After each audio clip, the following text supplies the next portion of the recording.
world of logic. Pay no attention to Cuthbert. It's not as complicated as it sounds. I promise. Let's check out the scene. See the buttons on the platforms in front of our good friend Connie? They activate the bridges that will take her to the next platform. At least that's what they're supposed to do.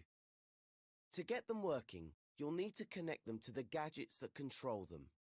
You can't see gadgets when you're in play mode, but they let you do all sorts of useful things in edit mode.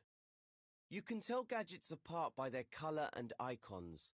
Green gadgets are sensors and inputs. This one is what we call a trigger zone. It's one of the more versatile gadgets. It can trigger other gadgets when it detects something in the scene. Like in this case, Connie standing on the button. Hi, Connie. If you select the gadget with X, you'll be able to see its detection zone. That's it, right there above the button. Press the circle button to deselect the trigger zone, and let's look at the next gadget. Red gadgets are movers and outputs, meaning they make things happen in the scene.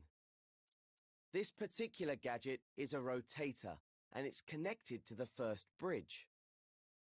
Click R3 to start time, and let's see what it does.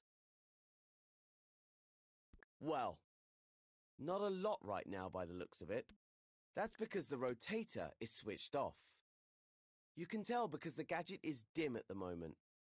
But if we connect these two gadgets together, we can turn the rotator on using the trigger zone. In the next step, I'll show you how.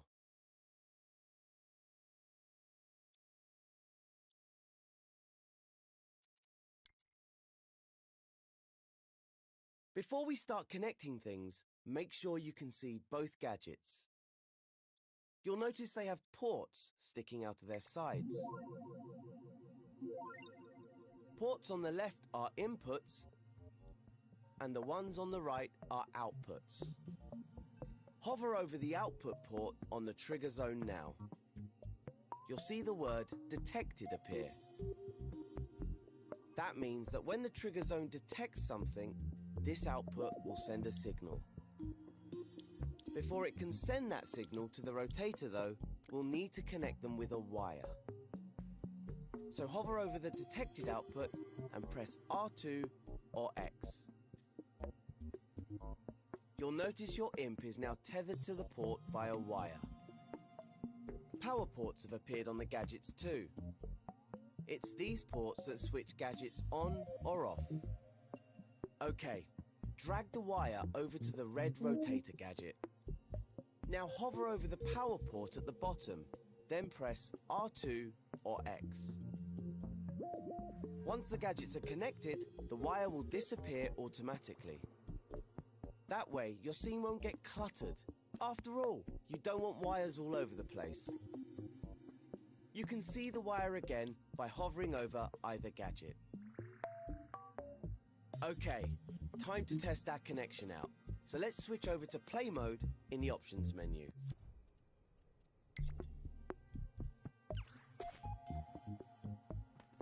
That's more like it.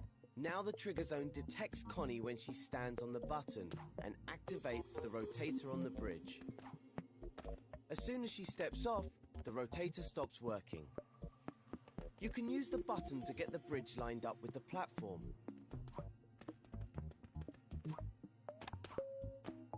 Once Connie can make it to the second platform, you can head back to edit mode and move on to the next step.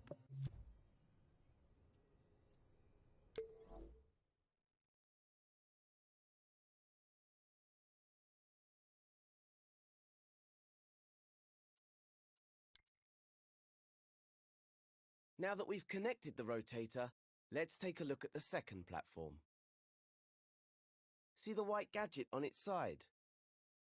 This gadget isn't a sensor or an output. It's called a microchip. Microchips are used to organize logic in scenes. You can think of them as boxes of gadgets and wires. Let's have a look inside. Hover over this one with your imp. Hold L1 and press X. It's just like scoping into a group of objects. This window is the microchip's canvas. And if these gadgets look familiar, it's because they're two rotators. Each one controls half of this jointed drawbridge. Try to connect the output from the trigger zone to the power ports on the rotators. You can create multiple wires from the same output. Or you can clone wires in the scene by holding L1, then grabbing them with R2. Clone the wire near the rotator to create a new wire from the trigger zone. Once you've connected the trigger zone to the second rotator, switch over to play mode and make sure it's all working. Okay, jumping on the button now will activate the trigger zone and raise the drawbridge so that you can cross over the... Oh, wait a minute. The bridge has dropped down before Connie could cross. That's because the signal to the rotator stopped sending as soon as Connie stepped off the trigger zone. Switch back to edit mode. And rewind time with L3. In the next step, I'll show you how to make signals stay on.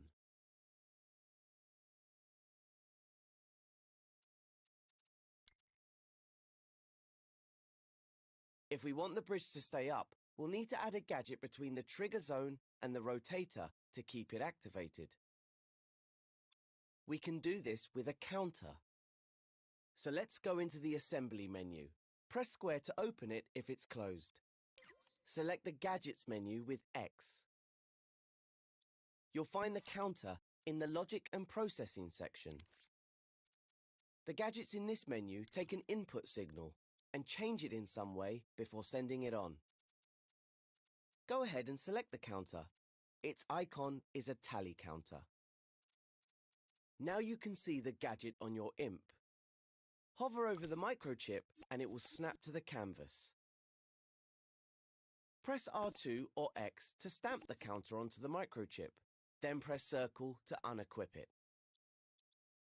The counter gadget counts up or down whenever it receives a signal through its inputs. By default, it starts its count at 0 and has a target of 1. Once it reaches that target, it sends a constant signal through its counter-full output port. Before we connect it though, let's tidy up the wires connecting the trigger zone to the rotators. Just hover over them and press triangle to delete them. Now press R2 or X over the detected output of the trigger zone to create a new wire. Connect it to the increased count input port on the counter. That's the port with the plus sign icon. Now when the trigger zone is activated, the counter will go up to 1. And, this is the important part, it will stay at 1 even after the trigger zone deactivates. Now hover over the counter-full output port of the counter. This port sends a signal when the counter reaches its target. Create a wire with R2 or X and connect it to one of the rotator's power ports. Then do the same for the other one. Time to switch to play mode and try out our new connections.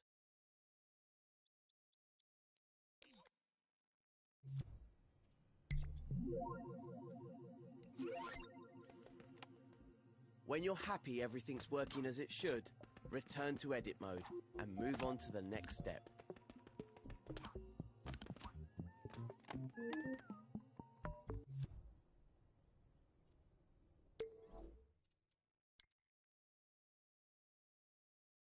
Just one more bridge for Connie to cross. As you can see, we have another microchip on the platform, so let's open it up. Hover over it with your IMP, hold L1 and press X. Okay, looks like we have everything we need here. But Connie's an adventurer, so how about we make this last bridge more challenging? Adding a timer to the logic should get the adrenaline going. Once Connie activates the button, she'll only have a few seconds to cross before the bridge drops back down. Let's head back to the assembly menu. If it isn't already open, press square. Then go into the Gadgets section. You'll find the timer in the same place as the counter, the Logic and Processing section. Its button has a clock face on it. Now go ahead and stamp the timer gadget onto the microchip with R2 or X. Then unequip it from your IMP with the circle button. Now let's take a closer look at the timer's inputs and outputs. You can see their names by hovering over the ports. The first input is a start timer port. Once this receives a signal, it will start the clock. The second one is reset timer, which sets the time back to 0. Over on the output side, we have timer finished and timer output. Timer finished sends a signal when the timer reaches the required number. It's set to 5 seconds by default. Timer output is a little more sophisticated. The signal it sends represents the timer's current progress. If, let's say, it's only halfway to its target, the signal it sends will be half strength. So how do we connect this so the bridge only stays up for a few seconds? Well, we need the bridge to be raised while the timer is running. So create a wire on the timer output with R2 or X. Remember how we used the counter on the previous platform? We can use one here too.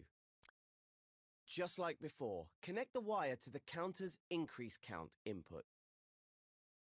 Then connect the counter full output to the rotator's power port. Time to see if it works. Click R3 to test it out. As you can see, since the timer isn't connected to a trigger yet, the clock starts ticking as soon as we play the scene. The bridge goes up, but doesn't drop down when the timer finishes. That can only mean one thing. There's a problem with the logic. If you'd like to figure it out for yourself, feel free to check the gadgets and see what's wrong. Or move on to the next step and we'll go through it together.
So let's take a look at why the bridge stayed up after the timer finished instead of going back down. Remember how we used the counter earlier to remember the signal from the trigger zone? Well, now it's remembering the signal from the timer, so we need to make it forget that once the timer finishes. Let's go over to the counter gadget. Hover over the inputs to see their names. This one here is reset count. It'll put the counter back to 0, which will turn off the rotator. So all we need to do is connect it to the timer, but to which output? Aha! There we go. We can use the timer finished output. Hover over it and create a wire with R2 or X.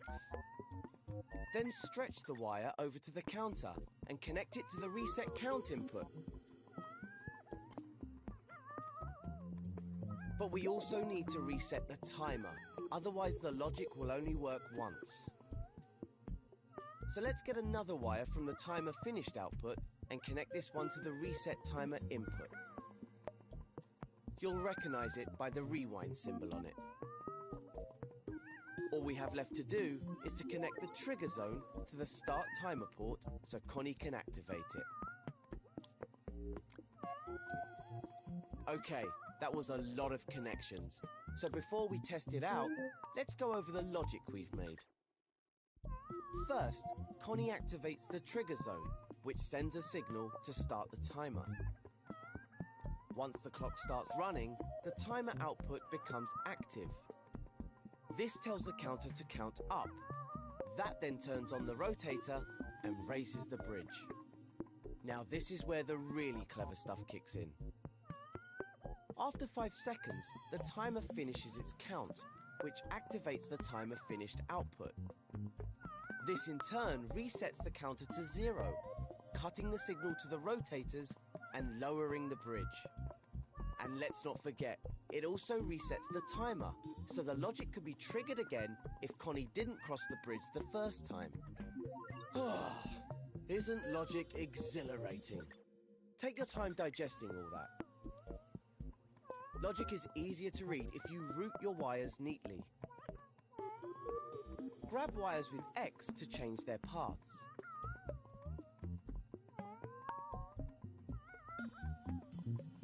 You can also move the gadgets around by grabbing them with R2.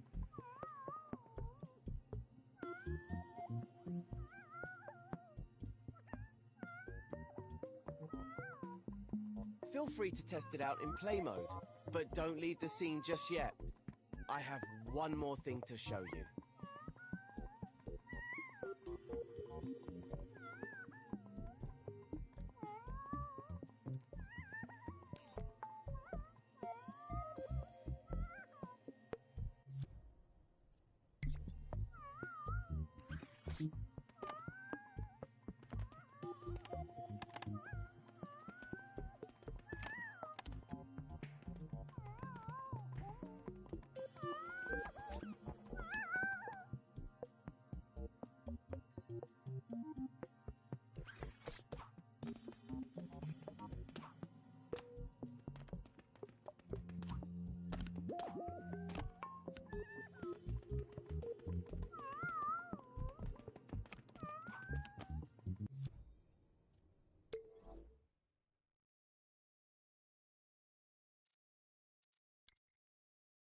So, on the third platform, we've set up a timer that makes the bridge drop after 5 seconds.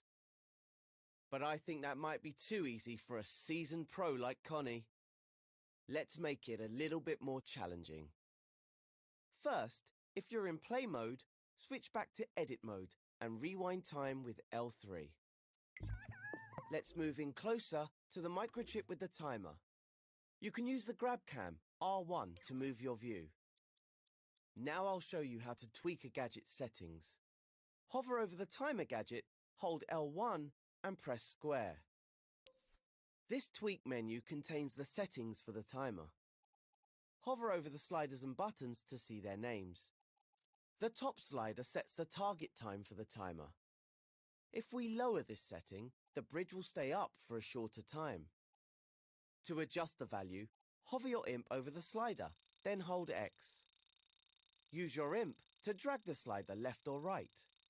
Set it to around 3 seconds. It doesn't have to be exact. If you're a stickler for precision, you can adjust the slider incrementally using the up and down directional buttons. Just hover your imp over the slider and press up or down to tweak the value. In fact, why don't we make things really interesting for Connie? Let's set it to 2.5 seconds. You can close the tweak menu now by selecting the cross in the top corner with X. Or you could use a shortcut. Just hold L1, then press circle while hovering over the menu to close it quickly. The same shortcut works for closing microchips. Give it a try now. Hold L1, then hover your imp over the microchip and press circle. Time to test out the scene in play mode.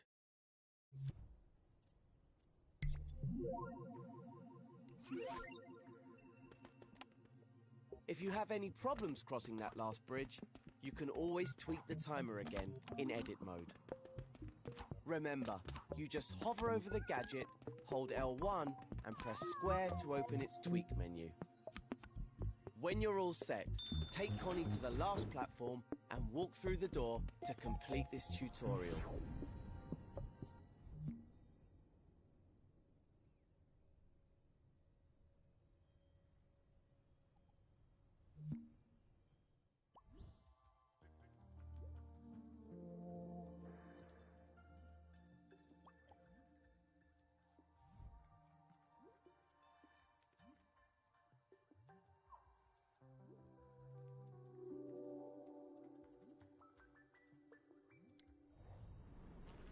In this tutorial, you'll use logic to make health go up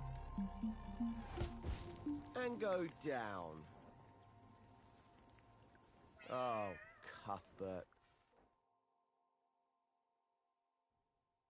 Let's start by going into play mode.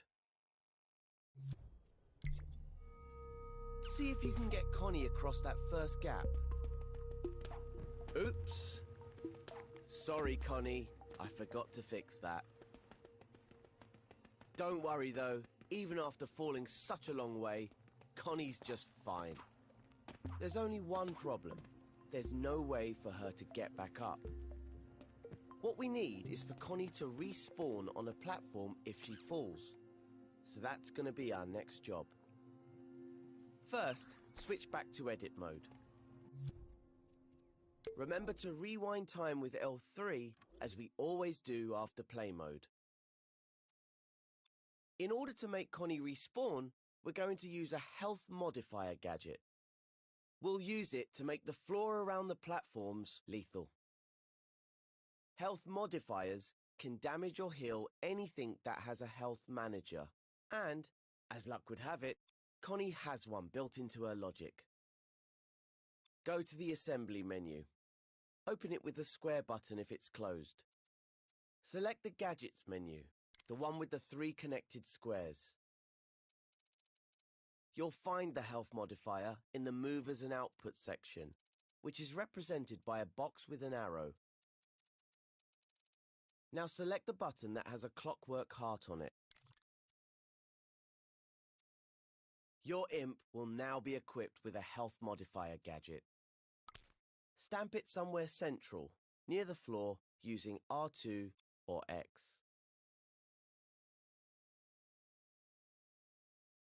Then unequip the gadget with circle. Your scene now has a health modifier, but to make it work as intended, we'll have to tweak it first. We'll do that in the next step.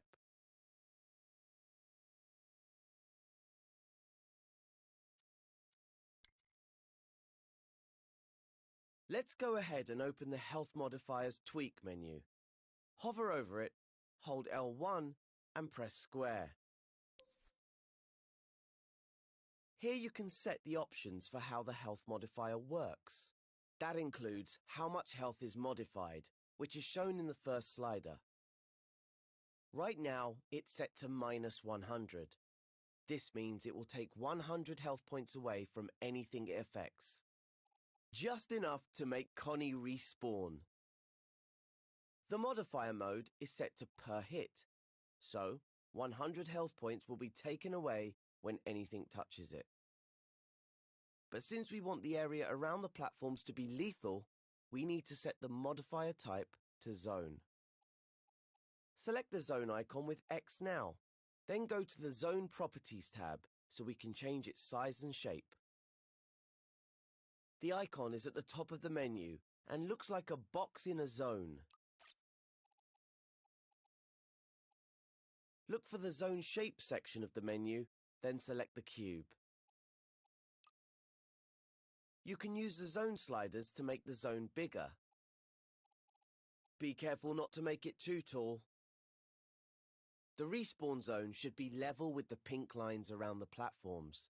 If you need to, move the health modifier gadget nearer to the floor.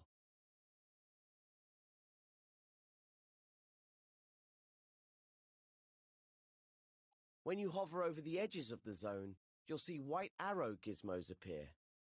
Grabbing these with R2 will let you change the size of the zone. Using those, you can make sure the area around the platforms is covered. Now let's test it in play mode and see what happens.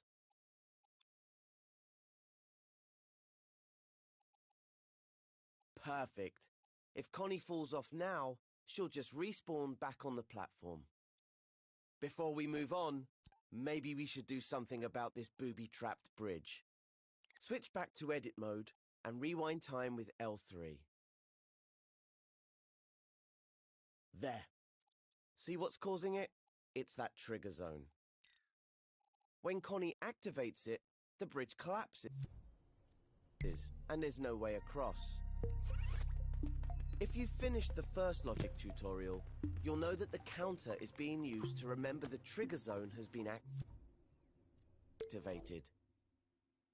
If you follow the wires, you'll see there's one connected to each block. These red dots on the blocks are not gadgets. They show that a wire is connected to a setting in the block's tweak menu. Explore the logic for yourself. Or, if you want to move on and get Connie on her way, just delete the trigger zone by pressing triangle over it. That'll prevent any of the logic from activating. Then,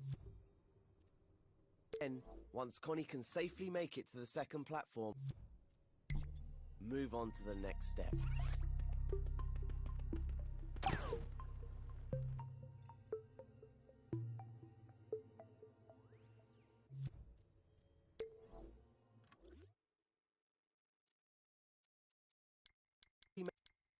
Make it to the second platform. Make it to the second platform.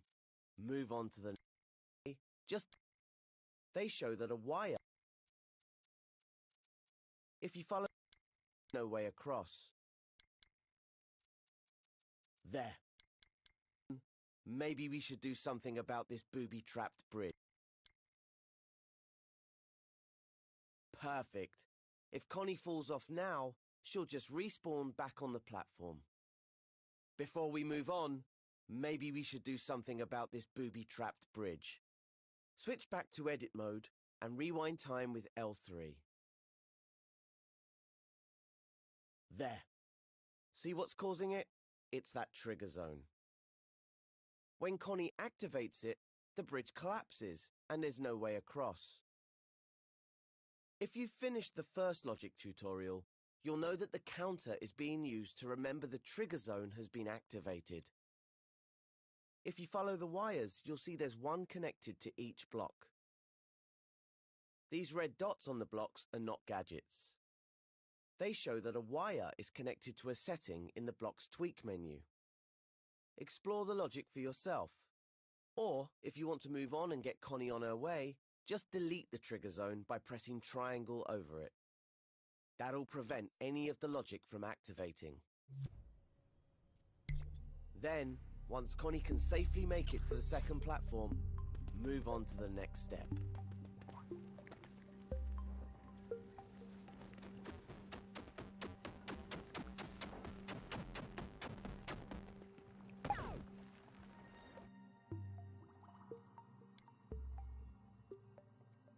Now's probably a good time to show you how to add checkpoints. When playable characters like Connie activate a checkpoint, the scene remembers their progress. So when they respawn, they'll appear at the last checkpoint instead of starting off at the beginning. Go to the Assembly menu, then the Gadgets menu. If the last section you used is still open, close it by pressing circle over it. Expand the Gameplay Gear section with X, then select the checkpoint. It's the one that looks like a location marker. There. Now your imp is equipped with a checkpoint gadget. The direction of a checkpoint determines which way a character will face when it respawns. So make sure the front of the gadget, the side with the black outline, is facing the direction you want Connie to face. Remove the gadget from your imp with the circle button, then open the checkpoint. There. Assembly menu, then the Gadgets menu.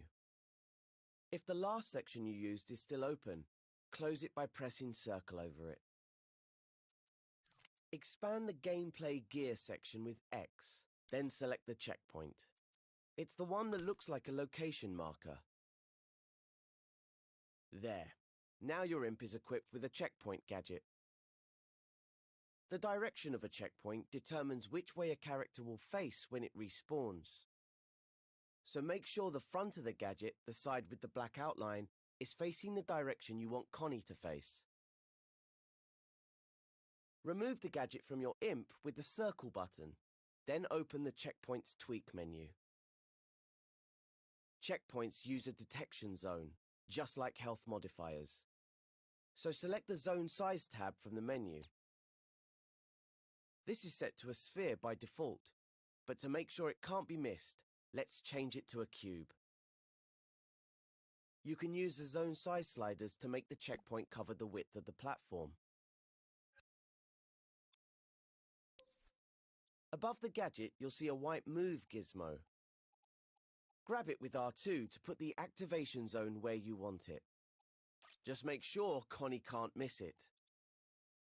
The white handle shows the direction Connie will face when she respawns. Check that it's pointing the right way. Grab it with R2 if you need to adjust it.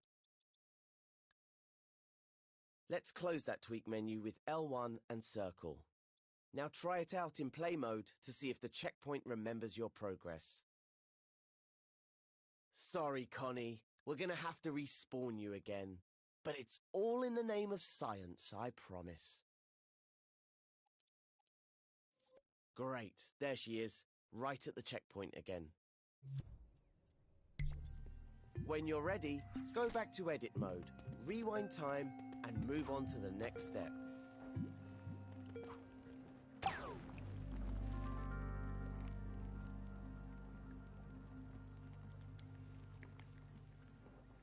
This next bridge looks a bit too hot to walk on.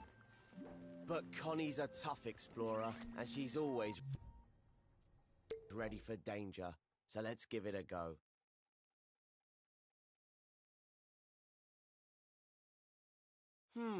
Okay, that block's too big for Connie to jump over. Better get her back to safety before it's too late. Let's switch back to edit mode and see how the bridge is damaging Connie. Move closer to the bridge and keep an eye out for any gadgets attached to it. Ah, there's one. A clockwork heart icon, so it's another health modifier. It looks like, instead of using a zone, this one is attached to the bridge. So whenever Connie walks on it, she loses health. If only that block wasn't in the way, she could make it across. But what if the block itself could lose health? We could give it a health manager of its own and see how that works out. Go to the assembly menu, then open the gadgets menu. You may need to close the gameplay gear section if you opened it earlier. Then you can expand the movers and output section. Look for a heart icon, not the clockwork heart this time. Select it with X to give your imp a health manager gadget. Stamp one near the block with R2 or X, then press circle to unequip it from your imp. To make the health manager affect the block, we'll need to attach it. The easiest way to attach gadgets to objects is to use what we call surface snap. Grab the health manager with R2 and hold it over the block. All you have to do to activate surface snap is hold L1 while your imp holds the gadget. This makes it hug the surface of any object you hover over. Now release R2 to attach the gadget to the block. You can also let go of L1 to stop using surface snap. In the next step, I'll show you how to tweak this health manager.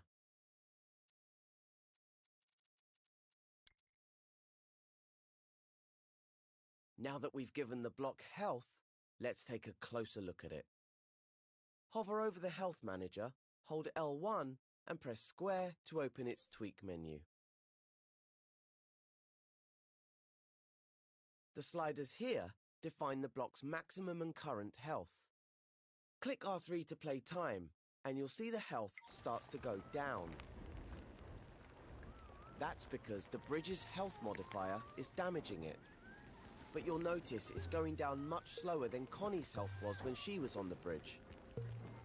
The reason for that is this health manager has a 1-second cooldown. So whenever the block takes damage, it's invulnerable for 1 second after that.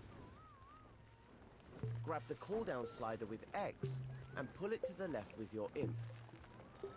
So what happens when it reaches 0? Not a lot right now. But we can deal with that in the next step. For now, feel free to experiment with the health manager settings. Start time with R3 to see your changes, then rewind it with L3 to reset the health manager. Once you're done, you can move on to the next step.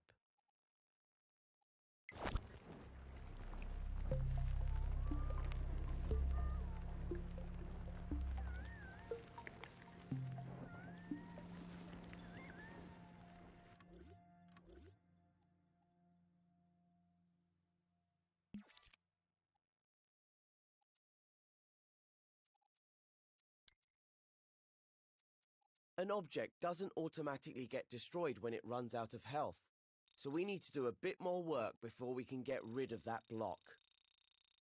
Let's take a closer look at its health manager. If its tweak menu is still open, close that first with L1 and circle. See the output ports on its right edge. Hover over the one at the bottom, the one that has a heart with a cross over it. This is the no health output, which sends a signal when the health manager is depleted. It can be used to trigger any number of things, but right now, we're going to use it to destroy the block. Go to the assembly menu and take a look in the gadgets section. It may still be open from earlier when you selected the health manager. Look for a skull icon on a button in the movers and output section and select it with X. This is the destroyer gadget. It destroys whatever it's attached to. To attach it to the block, we can use surface snap. So hover the destroyer over the block, hold L1 to make it surface snap, and press R2 or X to stamp it. Now you can unequip the destroyer gadget with circle. Okay, before we connect it up, let's just see if it works by clicking R3. Oh, it works all right. When time is running, the destroyer activates and destroys the block. Rewind time with L3 to bring it back. We don't want the destroyer to activate until the block's health has run out. To do that, we'll need to connect the no health output port to the destroyer's power. So hover your imp over the health manager's no health output port and press R2 or X to create a wire. This will make power ports appear on the gadgets in the scene. Stretch the wire over to the destroyer and connect it to the power port with R2 or X. Great! Time to test it again with R3 and see what happens.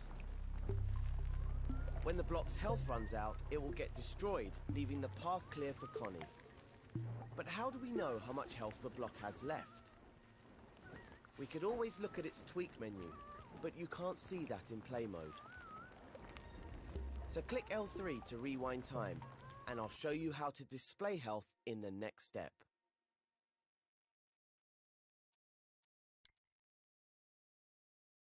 If the Health Manager's tweak menu isn't open already, open it now with L1 and square. When you hover over the menu sliders and buttons, you'll see ports popping out of the side. These work just like the ones on the outside of the gadget, but there are a lot more of them. And you might also have noticed that there's another gadget stamped on the side of the block. That's a number displayer. If we connect a wire from the current health output to the number displayer's input port, we'll be able to see the block's health count down in play mode. So let's go ahead and do that. Hover over the current health slider's output port. Then press R2 or X to create a wire and stretch it to the number displayer. Once you've connected it to its input with R2 or X, you can switch over to play mode and test out the whole scene so far.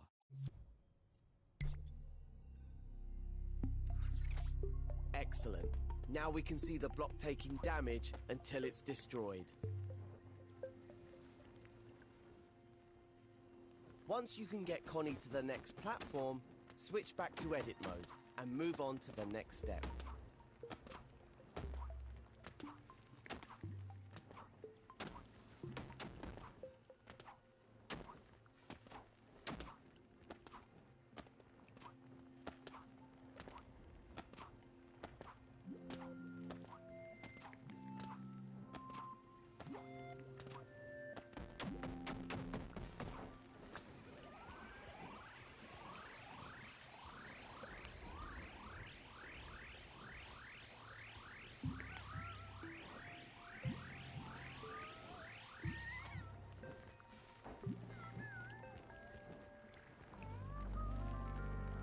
Well, Connie made it through, but she's a bit worse for wear. The burn effect you see on her is triggered by the current health output from her health manager. It gives you a visual cue of her health, The more singed she gets, the less health she has. I'm not sure poor Connie has enough health left to make it across the last bridge. What she needs is a bit of healing. So let's create a healing zone where she can recharge. This green pad looks like a good place to recover. We can turn it into a healing zone by placing a health modifier on it, using Surface Snap. You've used Surface Snap before, so this should be no problem. Go to the Assembly menu and select a health modifier from the Movers and Output menu. It's the one with the clockwork heart on it, remember? Now activate Surface Snap by holding L1. Then attach the health modifier to the green pad. Now you can unequip the gadget with the circle button and open the modifier's tweak menu. We need to change it so it heals Connie. The health modifier is set to -100 by default, which won't do Connie any good. She has 100 health to start with, so that will take it all away and make her respawn. Grab the slider with X, drag it right, and set it to +20.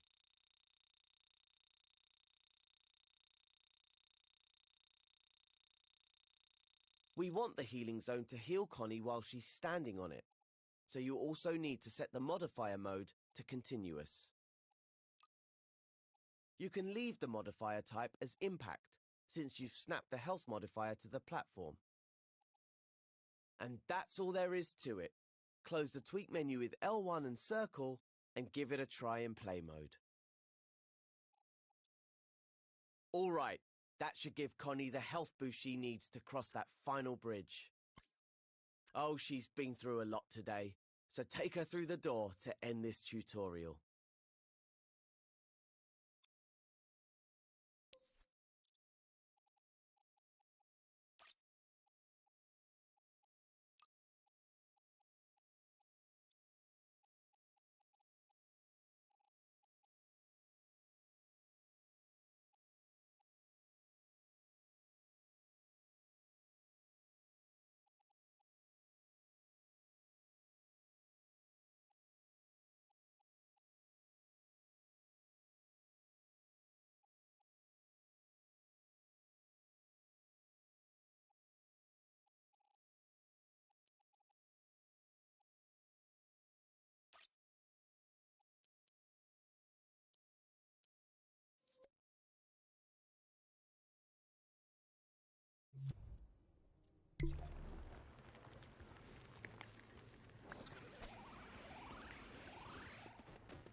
Dream surfing. Here we can explore the wilds of the Dreamiverse, slipping and sliding through the strangest and most wonderful ideas and creations. Lose yourself in the kaleidoscope of games, animations, music videos, and all sorts of worlds and experiences made by dreamers just like you. Dream surfing is a never-ending, ever-changing stream of dreamers' imaginations. Let's try it out.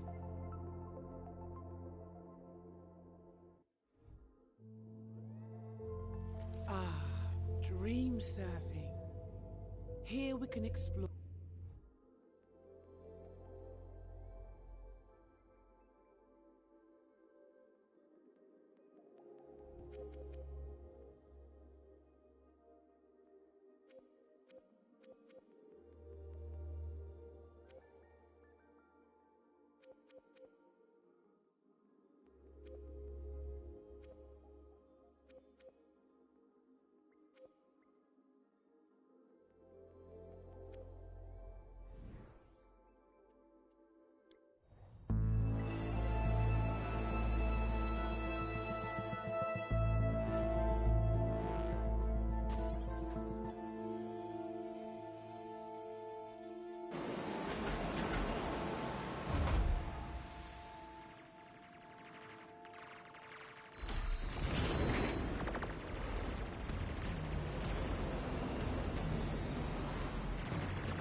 Ah, the Home Space Editor. A great place to start your creative journey. We're still working on this right now. In time, you'll be able to put things you've made here so it feels like your own.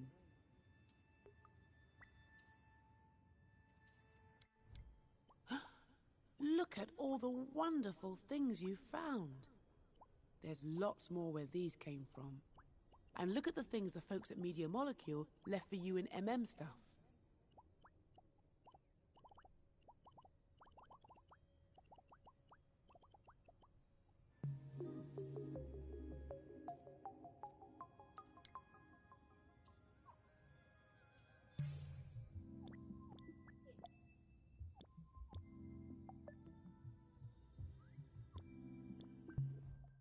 Ah, a nice little spot to show everyone your best self.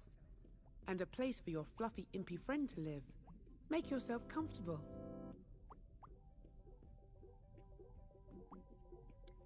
Here's where you come to customize your imp. This is just a small selection. There will be lots more soon.